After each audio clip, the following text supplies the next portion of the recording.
Merci de votre fidélité à la chaîne de télévision Léon Joléo. Vous nous suivez à RDC, également dans la diaspora. Sincèrement, merci de votre fidélité à notre chaîne. J'espère que vous allez bien. Quant à moi, je me porte bien, malgré la situation que nous traversons ici à l'est de la RDC. Je suis là pour vous actualiser de ce qui se passe ici. Chers internautes, il faut savoir que les forces armées de la République démocratique du Congo, appuyées par le jeune résistant Wazalendo, ont fait face aux terroristes du M23. C'est dans les territoires de Rutshuru et dans les territoires de Nyiragongo et même dans les Masisi. Les combats ont eu lieu depuis hier dimanche 25 février 2024. C'est dans des collines qui sont aux alentours de la cité de Sake. Les terroristes du M23 ont tenté de s'accaparer de la cité de Sake, mais avaient. Mais voilà, depuis hier et aujourd'hui lundi 26, les terroristes ont subi, en tout cas, une perte dans leur rang.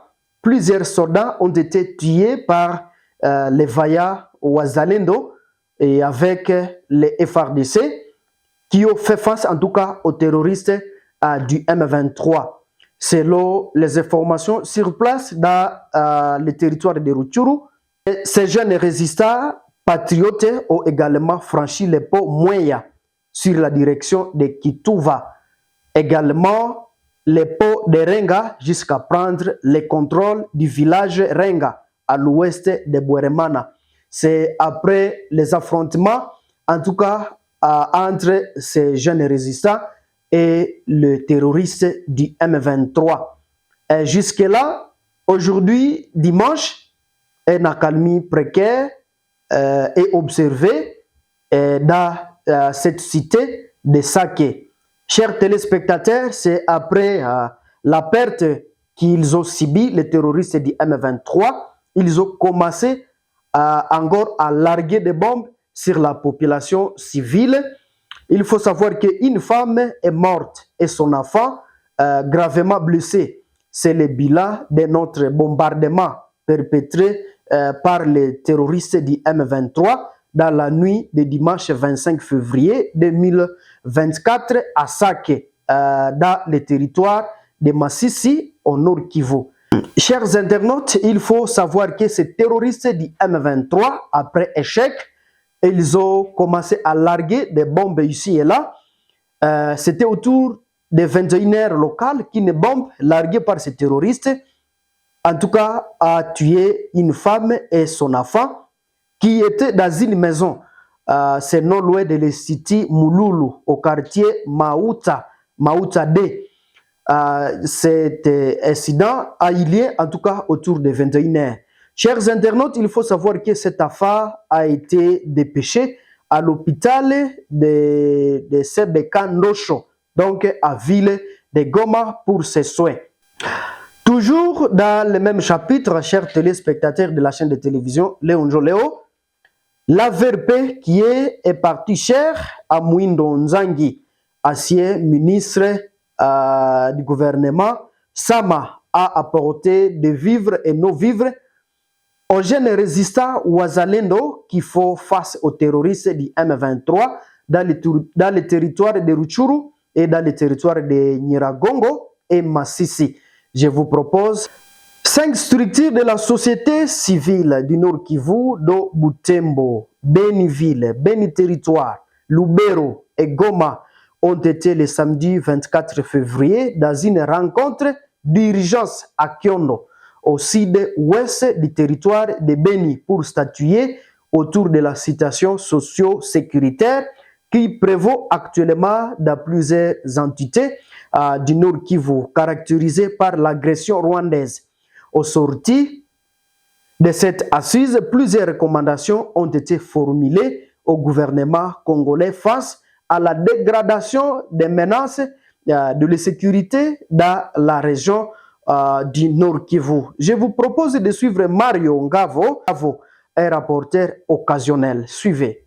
civile, forces vives de la République démocratique du Congo, coordination provinciale de la société civile du Nord Kivu, les coordinations des territoires de Beni, de Lubero et des villes de Butembo et de Beni. Déclaration de presse numéro 01/02/2024 concerne la situation sécuritaire et humanitaire dans le Grand Nord, Kivu. Les coordinations urbaines de la société civile Forces vives de villes de Beni, de Butembo et de Goma et des territoires de Beni et de Lubero, réunis en commune rurale de Kyondo, s'inquiètent de la dégradation de la situation socio-sécuritaire et économique de la province du Nord Kivu en général et de façon particulière des territoires de Beni, Rutshuru, Masisi et Nyiragongo, et des menaces sérieuses sur la ville de Goma, respectivement par les terroristes ADF et du M23. Les 5 coordinations réunies fustigent les comportements du gouvernement central et provincial qui se caractérise par un silence coupable face à l'agression rwandaise et ougandaise sur le territoire congolais en dépit des alertes des forces vives. Les incursions nocturnes, diurnes et des tueries sont devenues monnaie courante dans plusieurs entités de la province du Nord Kivu. Le pays va mal.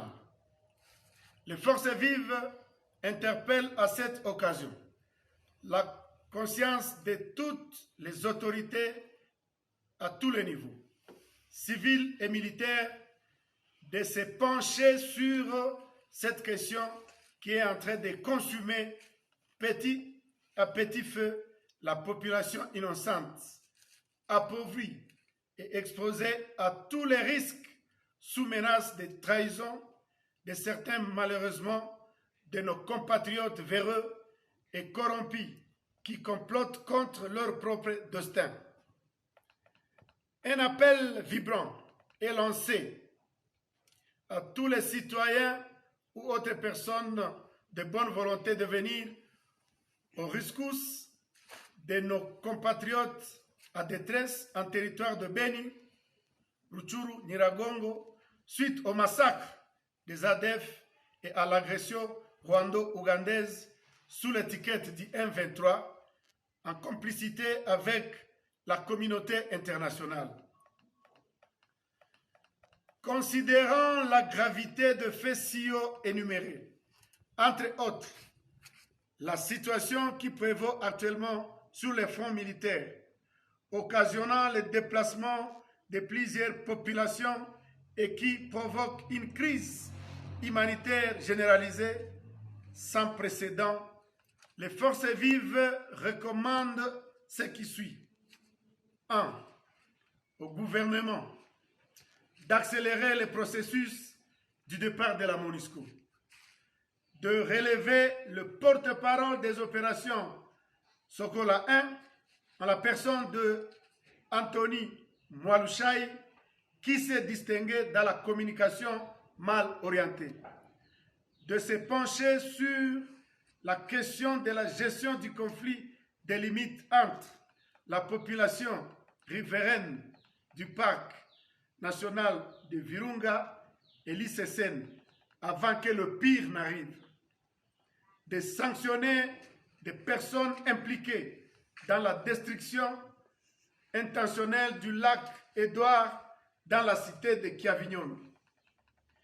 Une mise en garde est donnée à la COPEVI qui se distingue actuellement dans le rançonnement de la population appauvrie de Kiavignon, de relever l'unité militaire passant carotte dans le territoire de Beni pour leur inefficacité dans les opérations de traque de rebelles ADF-NALU, de revoir les frais fixés pour les examens d'État pour les élèves finalistes du Nord Kivu, session 2024, qui traversent une turbulence de la guerre, au besoin reconduire les frais de la session 2023.